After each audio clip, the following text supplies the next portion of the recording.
नमस्कार। Angel live show में एक बार फिर से आप सबों का हम हार्दिक स्वागत करते हैं। इन दिनों हम 4 ऐसे व्यक्तियों के विषय में स्टडी कर रहे हैं जिनके विषय में आज विशेषकर मसीहियों को सतर्क और सावधान रहने की ज़रूरत है। इसके पिछले वीडियो में हमने स्टडी किया झूठे भविष्यवक्ताओं के विषय में, लेकिन आज की इस पाठ में हम जानेंगे फाड़ने वाले भेड़िए के विषय में कि आखिर क्या है फाड़ने वाले भेड़िए और इनके तौर तरीके क्या है। आइए जानेंगे कि पवित्र बाइबल इस विषय में क्या कुछ बताती है। और जैसे लिखा है, इसलिए अपनी और पूरे झुंड की चौकसी करो जिसमें पवित्र आत्मा ने तुम्हें अध्यक्ष ठहराया है कि तुम परमेश्वर की कलीसिया की रखवाली करो जिसे उसने अपने लहू से मोल लिया है। मैं जानता हूँ कि मेरे जाने के बाद फाड़ने वाले भेड़िए तुम में आएंगे जो झुंड को न छोड़ेंगे। तुम्हारे ही बीच में से भी ऐसे ऐसे मनुष्य उठेंगे जो चेलों को अपनी पीछे खींच लेने की टेढ़ी मेढ़ी बातें कहेंगे। प्रेरितों के काम 20 अध्याय वचन 28 और 29। यहाँ हम देखते हैं कि पौलुस प्रेरित इस समय इफिसुस की प्राचीनों के साथ था, एल्डरों के साथ था, लीडरों के बीच में था और वो कुछ ही देर के बाद यरूशलेम जाने को था। और उसने कहा कि मैं यरूशलेम को जाता हूँ, शायद मैं दोबारा यहाँ वापस लौटने ना पाऊँ या तुम फिर से मुझे दोबारा देखने ना पाओ।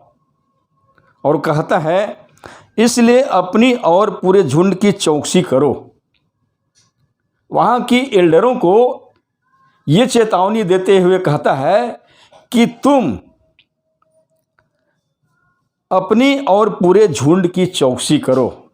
यानी कि वहाँ की एल्डरों को उनकी अपनी स्वयं की और पूरे झुंड यानी कि कलीसिया की चौकसी करने की चेतावनी देता है।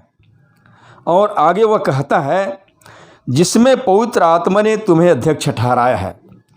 जी हाँ मेरे प्रिय भाई बहनों, आज की ये संदेश उन लीडरों के लिए है, उन एल्डरों के लिए हैं जो चर्च में एल्डर के रूप में, अध्यक्ष के रूप में आज नियुक्त किए गए हैं। हम यहाँ देखते हैं कि वचन के अनुसार कलीसिया में जो एल्डर नियुक्त किए जाते हैं वो बुजुर्ग होते हैं और बहुत ही अनुभवी होते हैं।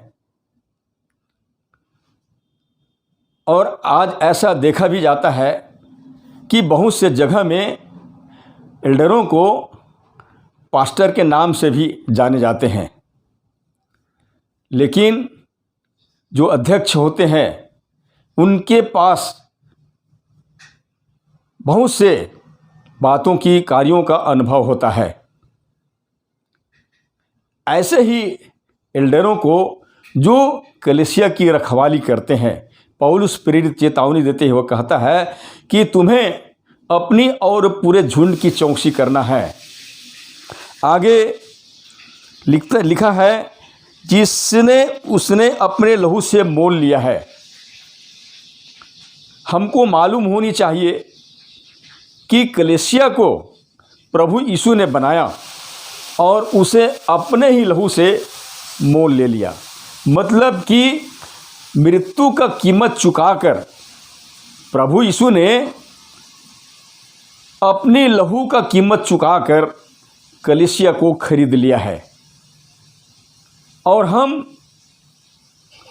उसके लहू से खरीदे हुए लोग हैं। हमें इस बात की गर्व होनी चाहिए, हमें इस बात से आनंदित होनी चाहिए कि हम अभी उस कलीसिया में हैं जिस कलीसिया में मृत्यु की कोई भी शक्ति प्रबल नहीं हो सकता। प्रियों, यही कलीसिया जो आज पूरे विश्व में व्यापक रूप से विद्यमान है। पौलुस प्रेरित कहता है कि जिसे उसने अपने लहू से मोल लिया, और आगे वो कहता है, मैं जानता हूं कि मेरे जाने के बाद फाड़ने वाले भेड़िए तुम में आएंगे। पौलुस प्रेरित ने खामोखाम एल्डरों को चिताया है कि मेरे जाने के बाद।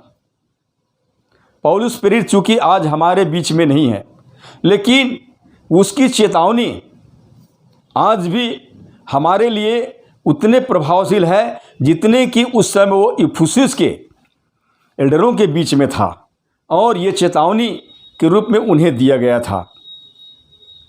आज भी ये फाड़ने वाले भेड़िए वर्तमान समय में दिखाई दे रहे हैं, और ये आते रहेंगे। पौलुस प्रेरित ने कहा कि मेरे जाने के बाद फाड़ने वाले भेड़िए तुम में आएंगे, और आगे वह कहता है जो झुंड को न छोड़ेंगे, झुंड को न छोड़ेंगे। कलीसिया के बीच में ही कुछ ऐसे लोग उठेंगे जो झुंड को तितर बितर कर सकते हैं। झुंड में गलत गलत सिद्धांतों को लेकर, गलत गलत शिक्षाओं को लेकर, बुरे मंसूबा को लेकर, अनैतिकता को लेकर के वो कलीसिया के बीच उठ सकते हैं।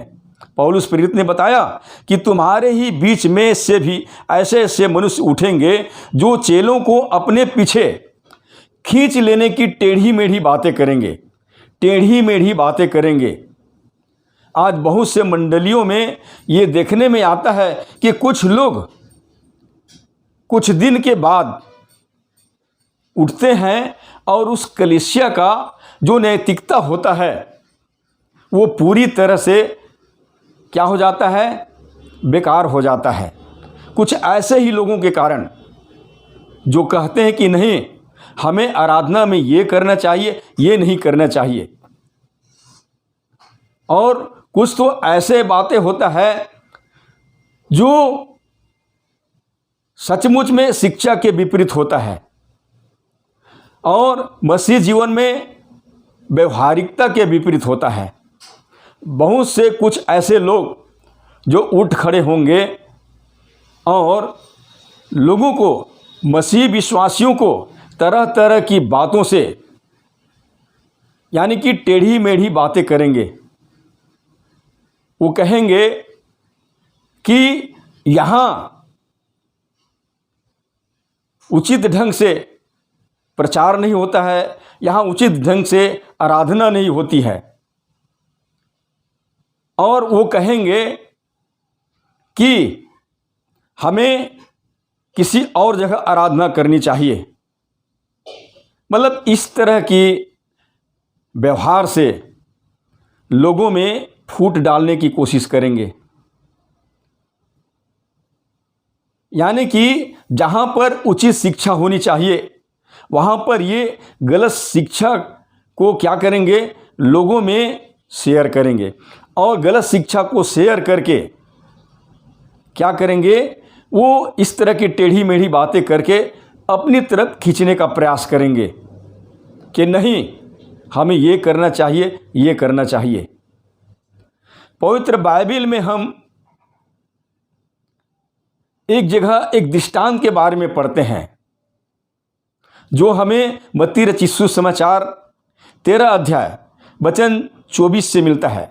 वहाँ पर हम देखते हैं कि गृहस्थ ने अच्छा बीज बोया, और जब उसके दास सो रहे थे तो शत्रुओं ने वहाँ पर गलत बीज बो देता है। और जब गृहस्थ देखता है कि अच्छे बीज के पौधे के बीच में जंगली बीज के दाने के पौधे उगाते हैं। मतलब कुछ इसी तरह से लोग सही शिक्षा के बीच में वो अनैतिक शिक्षाओं को लेकर के आएंगे।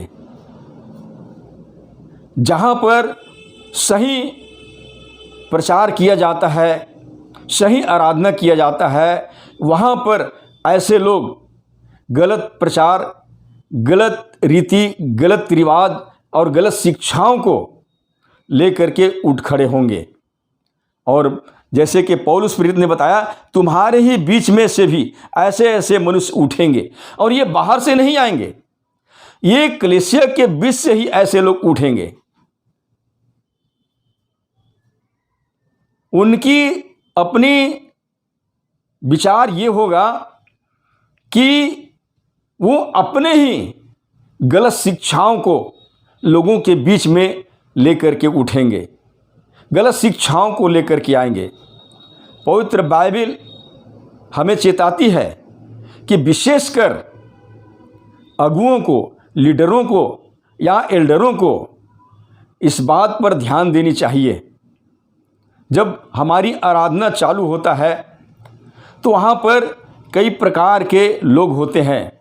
कई तो गीत में अगुवाई करते हैं, कई बाइबल स्टडी में अगुवाई करते हैं, तो कई और प्रचार में अगुवाई करते हैं।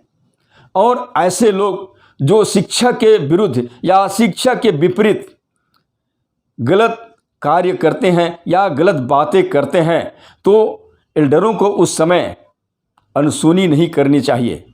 यदि वो उनकी गलत शिक्षा की बातों को, गलत शिक्षाओं को अनसुनी कर दे, तो वहाँ पर उसको मौका मिल जाएगा और इसी प्रकार की टेढ़ी मेढ़ी बातें करके लोगों को क्या करेंगे, बरगलाएंगे। पवित्र बाइबल हमें बताती है कि ऐसे लोगों के विषय में एल्डर यदि नज़रअंदाज कर दे तो वो वहाँ पर सही शिक्षा के विपरीत वो गलत शिक्षा को बोल सकते हैं, गलत शिक्षा को प्रचार कर सकते हैं, और ऐसे में कलीसिया बर्बाद हो सकती है। ऐसा बताया जाता है कि अमेरिका में एक एल्डर जो है बहुत ही अच्छा शिक्षा दे रहा था। उनकी आराधना, उनकी हर एक बात बाइबल के अनुसार ही चल रहा था। लेकिन वहाँ पर उसकी जो सहायक प्रचारक होता है, वो कुछ ही दिन के बाद वहाँ पर अपनी रंग ढंग, अपने तौर तरीक़ों को आरंभ कर देता है, और कुछ ही दिन के बाद वो कलीसिया की सारी शिक्षाएं संसारिक और भौतिक और बाइबल के विपरीत और शिक्षा के विरुद्ध, और कुछ ही दिन के बाद वो कलीसिया के तमाम मसीह विश्वासी भी विश्वास से भटक जाते हैं। तो आज की पाठ में हमने देखा फाड़ने वाले भेड़िए के विषय में। फाड़ने वाले भेड़िए की तुलना उस मनुष्य से होता है जिनके भीतर में क्रूर स्वभाव पाया जाता है, कपट की आत्मा पाई जाती है। ऐसे ही लोग जो कलीसिया के बीच उठ खड़े होंगे और गलत गलत धारणाओं के द्वारा, गलत गलत शिक्षाओं के द्वारा वहाँ की तौर तरीक़ों को, वहाँ की आराधना को, वहाँ की प्रचार को अपने हिसाब से चलाने या बदलने की प्रयास कर सकते हैं। तो आप सावधान रहिए ऐसे लोगों से। विशेषकर ये वचन एल्डरों को चिताया जाता है। यदि आप कलीसिया के एल्डर हैं, लीडर हैं, तो आप ऐसे लोगों से बिल्कुल सावधान रहें, सतर्क रहें। और आगामी हमारी वीडियो बहुरंगी बातों के गढ़ने वाले आप ज़रूर एक बार देखेंगे, और विश्वास है कि आप बाइबल की शिक्षा को छोड़ और सही शिक्षा को छोड़ गलत शिक्षा की ओर आप ध्यान नहीं देंगे। सो यही उम्मीद के साथ परमेश्वर आप सबकी सहायता करें। धन्यवाद।